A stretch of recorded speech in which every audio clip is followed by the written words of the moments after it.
Yeah, I remember when you and I we were taping at the Cultural Center, the elders talking, telling stories, and most of it was in Blackfoot.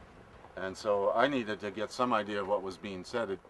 And so you and I would meet at night, and I was down for a number of months in the winter, and we would go out to your place, and Sam Goodrider was helping us, and the three of us would sit around and play a minute or two of the tape and stop it, and then we had a second tape recorder, and you guys would speak into that in English, saying, okay, he's saying this, he's telling this story, and you'd go back, and I remember every now and then you'd say, geez, I don't know this word.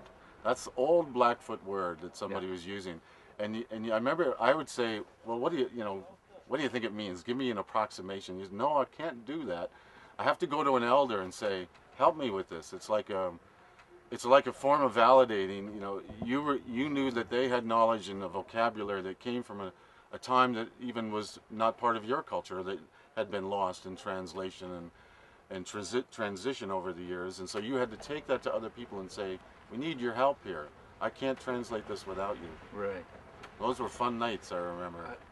It's like, for example, saying in a written culture, to speak in a legal text or a legal way, so that you have credibility in what you say. You can take a document and speak the way it was written, and people will say, well, he's got credibility and he's talking from a legal perspective. Mm-hmm. But if you ever try to change the words in that, it doesn't work.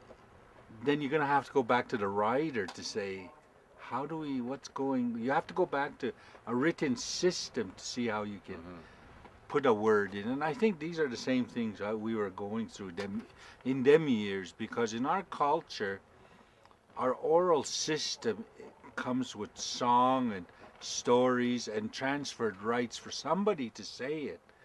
And if I don't have the transferred right, I can't change that word.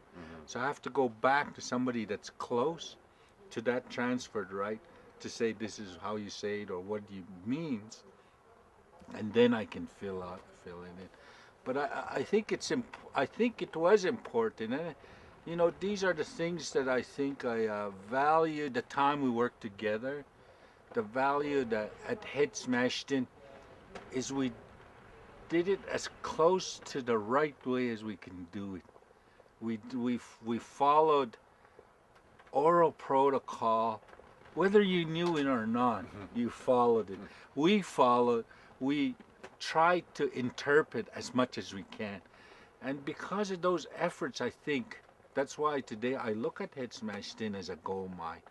I look at the fact that once we go into a cultural interpretation mode with Head Smashed In, it's going to be a gold mine, and people are going to find out, because it does have value, and it does have that value is very important. Right now, they might not understand the value. They see the interpretation. I mean, they see the awareness, but they don't see the value yet.